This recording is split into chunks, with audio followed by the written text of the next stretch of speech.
Hello, I'm Giunta, the music director and conductor of the Des Moines Symphony, welcoming you to the DMSO listening room. Today, I'll talk about the Fifth Symphony of Gustav Mahler. Mahler composed his Fifth Symphony during one of the happiest times of his life. He wanted to write a piece with no voices or text, only orchestral virtuosity never imagined before. His plan was fulfilled with a style and sound so personal that it takes only a minute to know that Mahler wrote this music. The only other composer that has this recognizable quality is Johannes Brahms. I attended a lecture by Leonard Bernstein at Tanglewood years ago about this piece. I remember him saying that Mahler's marches are like heart attacks, his chorales like all Christendom gone mad. And in this symphony, we have all this and much more.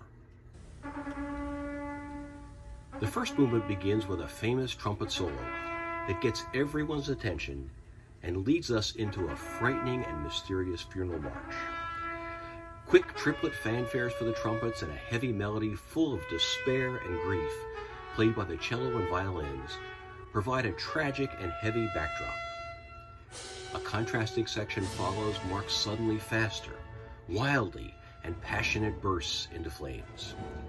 This is angry music, and eventually transcends to the opening march once again. The next section begins mysteriously with the timpani playing the same rhythm as the trumpet fanfare heard earlier. The material is similar to what we heard before, except he introduces a motive similar to the four most famous notes from Beethoven's Fifth Symphony. This motive is relentless, nervous, uncertain, and builds to a climax. It ends with a desperate solo flute taking its last breath. The second movement is mostly angry music, with the exception of the fabulous D major chorale about halfway into the piece. The beginning is a wild display of Mahler's great command of orchestral sound and virtuosity, creating tension and angst. The strings play diminished seventh chords, along with a very distinctive motive played in the winds. The leap of a minor ninth, followed by a descending second. This three-note motive adds to the mystery and despair of the music. He brings back the funeral march of the first movement and then a fateful cello melody. A magnificent brass chorale mentioned earlier appears with Mahler writing in the score as a high point, and immediately it is interrupted. The ending dies away, leaving the listener wondering what just happened. The third movement is the longest movement of the symphony, patterned after Schubert's Great Symphony, or even Beethoven's Ninth Symphony. The mood is rustic, congenial and nostalgic, although there are some strange and dissonant times that remind us of the fragility of life. The Alpine hunting horn plays a prominent role and is actually one of the most difficult parts in all the repertoire for this instrument. The Viennese waltz was on Mahler's mind and is one of the more joyful moments of this movement. This movement is a textbook example of harmony, with one section moving freely from another, from minor keys of F, C, G, D, E, and finally landing on A flat major. It ends abruptly, leaving the listener to wonder what's coming next.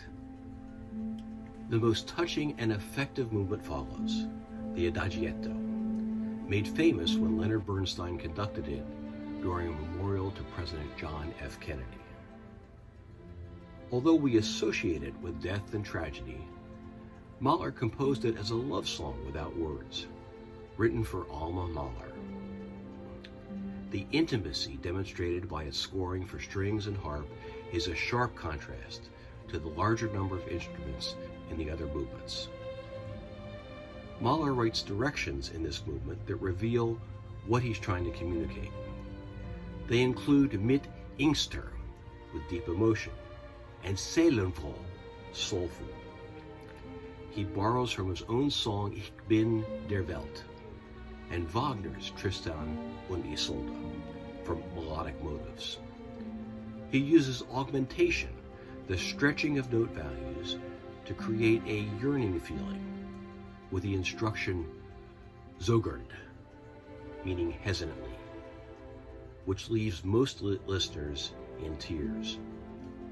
This music reflects a deep look into Mahler's soul. The finale begins with playful sounds for the bassoon, clarinet, and oboe. This movement never ventures into a minor key and includes a wide range of styles and sections. There is some magnificent fugal writing, rapid key changes, and deceptive cadences. One critic complained that it was more like film music than a symphony. When the arrival of the final chorale appears, it is satisfying and exciting. As the music becomes more and more frantic, the sounds are dizzying, leaving us breathless and emotionally spent. It's an ending that culminates in resounding triumph and joy. It is interesting to note that Mahler's Sixth Symphony also begins with a funeral march, but rather ending joyfully. He decides to end it in tragedy. There are reasons for this, which I will discuss in the next DMSO listening.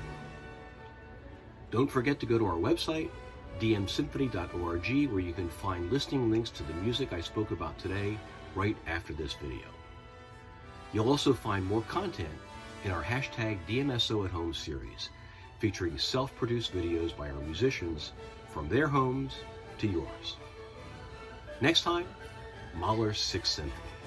Thanks for watching.